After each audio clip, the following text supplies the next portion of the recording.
Some doctors think that people are too aware of their bodies and they get overwrought and over anxious, and it creates all sorts of illnesses and diseases that might be fictitious. Other doctors, though, think that you should know your body quite well so that you can pick up problems as early as possible. Casey Barras went out to find out how well people think they know their bodies. Girls, do you know what your cholesterol level is? No. No, I'm not really sure what it is. I know exactly what it is. It's 3.8. That's pretty good. Oh yeah, I was thrilled with that.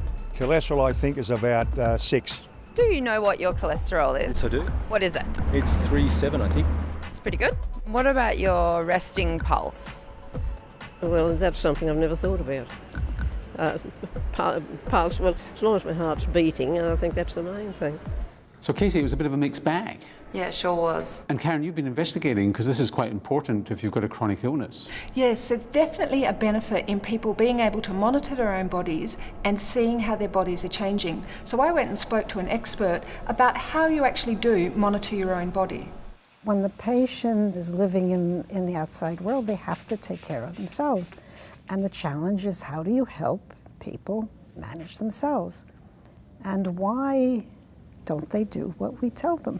Which is really the question that we have to ask. You mean that patients stop feeling unwell, so they stop taking their medication or they return to bad lifestyle habits? Exactly. So if you're talking about people with chronic illness, how do you get them to listen to their own bodies? I say to them, I have to show you what your body is like.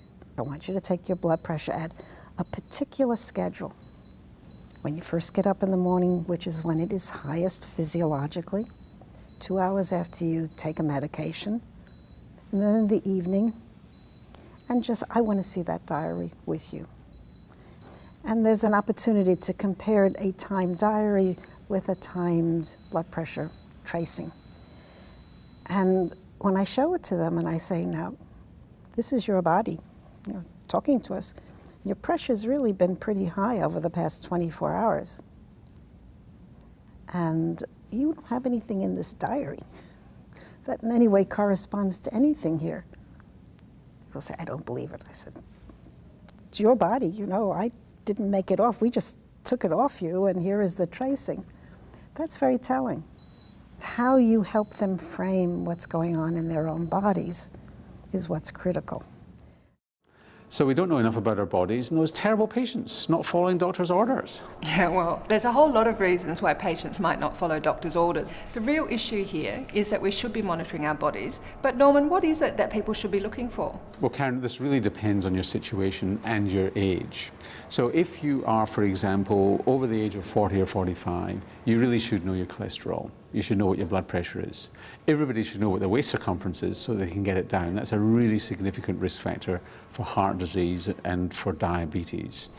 So if somebody has a chronic illness, is this a conversation they should be having with their doctor to get the doctor to tell them what factors for each chronic illness they should actually be watching? There's a huge controversy over this. So the question is, if you've got a high cholesterol and you're on treatment, how often should you have it tested? And some people argue it's only maybe every 6 months or every year.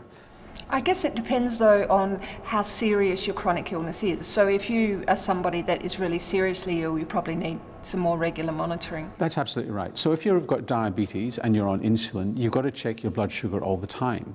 But if you've got adult onset diabetes and you're not yet on insulin and you're on diet or maybe medications, there's a lot of argument about whether or not you measure your blood sugar on a regular basis. And there must be a role there also then for people keeping a diary, so to be able to record what they're eating and then understand how what they're eating affects their own body. There is a role for diary, but there's also a role for diary, for example, if you've got really bad asthma and you're measuring your lung function so that you can detect when it's deteriorating fast.